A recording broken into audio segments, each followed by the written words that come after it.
আল্লাহু আল্লাহ।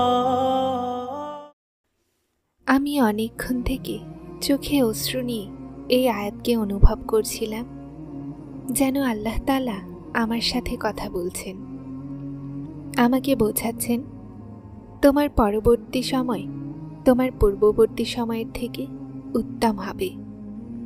তার দেয়া তোমার চাওয়া জিনিসের থেকে অনেক উত্তম হবে। বিশ্বাস রাখো, উনি তার বান্দাদেরকে খুশি করেন। আল্লাহ তাআলা কোরআনে কারিমে তোমাকে বলেন, বিশ্বাস রাখো যে আমি তোমার পক্ষ থেকে তাদের সাথে মোকাবেলার জন্য যথেষ্ট, যারা তোমাকে নিয়ে হাসি বিদ্রুপ করে। আল্লাহর ওপরে ছেড়ে দেওয়া সমস্যাগুলোতে এতটা চিন্তিত হতে নেই। উনি সক্ষম, উনি তার কাজ পূরণ করেই ছাড়েন। কবুলিয়তের ওয়াদা করেছেন, তো তিনি পূরণও করবেন। তুমি তোমার কাজ করো, অর্থাৎ বিশ্বাস আর আল্লাহর ইবাদত। হাসুন, জানি না এই সময় আপনি কোন সমস্যায় আছেন, কিন্তু একদিন যখন আপনি শান্তিতে হবেন না, তো এই দিনও মনে করবেন যে কিভাবে আল্লাহ চিন্তার সমাধান পাঠিয়েছিলেন। আর নিশ্চয়ই আল্লাহ ওয়াদা পালনকারী, যে প্রতিটা কষ্টের সাথে রয়েছে স্বস্তি।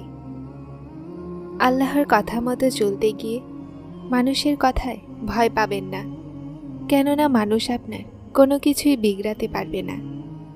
কষ্ট আর স্বস্তি শুধুমাত্র আল্লাহর ইখতিয়ারে আর কবজায় আছে। আর যদি তিনি কারো ওপরে তার দয়া করতে চান, তো কারোই শক্তি নেই যে সেই মানুষকে সেই রহমত থেকে আটকাতে পারবে। মানুষ আপনাকে ফেলে দেওয়ার পরিকল্পনা অবশ্যই বানাতে পারেন, কিন্তু সেই পরিকল্পনা ততক্ষণ সফল হতে পারবে না যতক্ষণ আল্লাহর হুকুম না হয়। তারপর বলুন, মানুষ বেশি শক্তিশালী যে তাদেরকে ভয় পেতে হবে, নাকি আল্লাহ তার বেশি হকদার, যার কবজায় কুদরতে স্বস্তি আর শান্তি দুটোই আছে।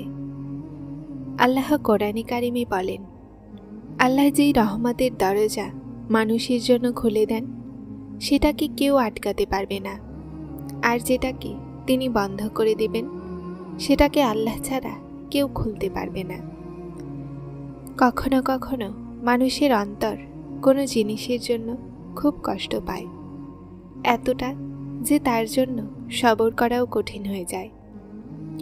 মানুষ প্রতিদিন সেই জিনিসকে হাসিল করার জন্য প্রতিটা সেই মুহূর্তে দোয়া করার চেষ্টা করে, যে মুহূর্ত দোয়া করার জন্য উত্তম। আর তার চোখ নিজের চাওয়া দোয়াতে কবুলিয়তের অপেক্ষায় সবসময় এদিক সেদিক দেখতে থাকে। আর এটা তো ভুলেই যায় যে আল্লাহ সব জিনিসকে দেওয়ার একটা উত্তম আর সঠিক সময় নির্ধারণ করে রেখেছেন। আমাদেরকে মনে রাখা উচিত যে যদি আমাদের কোনো জিনিসকে হাসিল করার এতটা আগ্রহ থাকে, তো সেই চাওয়া অন্তরে দেওয়ার মালিককে। এই চাওয়াও তো সেই রবি অন্তরে দিয়েছেন, যেন তুমি সেটার জন্য দোয়া করতে পারো, আর তিনি তোমার চাওয়াকে উত্তম করে তোমাকে দান করতে পারেন। আর তিনি তো চাওয়াই অন্তরে তখন দেন যখন তিনি তোমার নসিবে লিখে দেন। দোয়া তো শুধুমাত্র আমাদের দরজা উঁচু করার একটা মাধ্যম। আল্লাহ কোরআনে কারিমে বলেন, হতাশ হয়েও না, দুর্বল হয়েও না, দুঃখী হয়েও না, আশাকে কখনোই ছাড়বে না। দুর্বল তোমার সময়, এজন্য কখনোই হাল ছাড়া উচিত নয়। সময় যেমনই হোক, অবশ্যই কবুল হবে তোমার দোয়াগুলো। এটা ওয়াদা তোমার কাছে আল্লাহর। আল্লাহ তোমার ভালোর জন্য দেরি অবশ্যই করেন, কিন্তু তিনি ভোলেন না, না তোমার দোয়াগুলোকে আর না তার ওয়াদাগুলোকে। আর নিশ্চয়ই তিনি তার ওয়াদাগুলোকে পূরণ করেন। প্রতিটা বিপদের পিছনে খুশির রাস্তা থাকে। তোমার সবর আর বিপদের জন্য একটা পরীক্ষা আছে। মনে রেখো, আল্লাহ তোমার সব সময় সাহায্য করেন। তার ওয়াদা আছে যে শেষ মুহূর্ত পর্যন্ত তিনি তোমার সাথে থাকবেন। যখন তুমি আল্লাহর ওপরে অন্ধবিশ্বাস রাখো আর তাড়াহুড়া না করো, তো আল্লাহ তোমার জন্য ছোট ছোট রাস্তা বানান। সূরা বাকারায় আল্লাহ তাআলা বলেন, যখন আমার বান্দা আমার বিষয়ে আপনাকে প্রশ্ন করে, তো আপনি বলুন যে আমি তো নিকটেই। যখনই তারা আমার কাছে কোনো বিষয়ে দোয়া করে, আমি তার ডাকে সাড়া দিই। সুতরাং তারা যেন আমার ডাকে সাড়া দেয় এবং আমার প্রতি ঈমান আনে, যাতে তারা সরল পথ প্রাপ্ত হয়। হেদায়েত আর আল্লাহর ভালোবাসা তো হলো এমন জিনিস যা না চাইতে পাওয়া যায় না। আল্লাহর সাথে রুজু করতে দেরি করো না, এখনো সময় আছে, ফিরে যাও তার দিকে। তিনি আজও তোমার অপেক্ষায় আছেন। তার কাছে যাও তো আগে। উনি কেন তোমাকে হেদায়েত দেবেন না? উনি কেন তোমাকে তার ভালোবাসা দিবেন না? শুধুমাত্র প্রথম কদম তোমাকে ফেলতে হবে, তোমাকে তার দিকে এগিয়ে যেতে হবে। তারপরে দেখে নিও উনি কিভাবে কিভাবে তোমার জন্য রাস্তা বানান, কিভাবে তোমার জন্য গায়েব থেকে সাহায্য পাঠান। যখন আল্লাহ মানুষের ওপরে কোনো দয়া পাঠান, তো এমন স্বস্তিও পাঠান যে তিনি সেই কষ্টের সাথে কোনো না কোনো স্বস্তিও অবশ্যই পাঠান।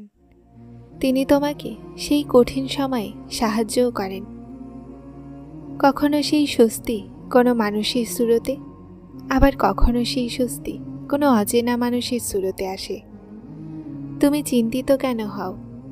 কেন ভাবো যেটার জন্য দোয়া করছো, যাকে চাচ্ছ, যেটার জন্য তাহাজ্জুদের সাথে জুড়ে গেছো, তোমার মনে হয় কিছু হাসিল হবে না? বরং এমন নয়, উনি খালি হাতে ফেরাবেন না। উনি কাউকেই খালি হাতে ফেরাবেন না। একটা নির্ধারিত সময়ে সব কিছু পাওয়া যায়। যিনি লিখেছেন তিনি তোমার হকে উত্তমই লিখেছেন। বিশ্বাস রাখো, সবর করো আর অপেক্ষা করো। শুকরিয়া করো, তিনি বিশ্বাস ভাঙবেন না। উনি শান্তিও দিবেন আর দোয়াও কবুল করবেন। আল্লাহ পাক কোরআনে বলেন, তোমরা তাকে যেমনই ধারণা করবে উনি তেমনই ভাবে তোমাদের কাছে আসবেন। এটা আমরা সবাই পড়ি, কিন্তু বুঝি না। তুমি জানো যে যখন হজরত মুসা আলাইহিসসালামের পিছনে ফৌজ লেগেছিল, তো আল্লাহ হজরত মুসা আলাইহিসসালামের জন্য সমুদ্রকে দুই ভাগে কেন ভাগ করে দিয়েছিলেন? তুমি কি জানো যে যখন হজরত ইব্রাহিম আলাইহিসসালামকে আগুনে ফেলে দেয়া হয়েছিল, তো আল্লাহ কেন আগুনকে ঠান্ডা করে দিয়েছিলেন? তুমি কি জানো উনি কেন হজরত ইউনুস আলাইহিসসালামকে মাছের পেটেও জীবিত রেখেছিলেন? তুমি কি জানো উনি হজরত হাজেরা আলাইহিসসালামকে মরুভূমিতেও কেন জমজম দিয়েছিলেন? জাকারিয়া আলাইহিসসালামকে বার্ধক্যের শেষ সময়েও কেন সন্তান দিয়েছিলেন? তাদের সবার মধ্যে শুধুমাত্র একটা জিনিসের মিল ছিল, বিশ্বাস। এজন্য যে তাদের মধ্যে কেউই হাল ছাড়েনি। তারা বিশ্বাস রেখেছিল যে আল্লাহ রাস্তা বের করবেন।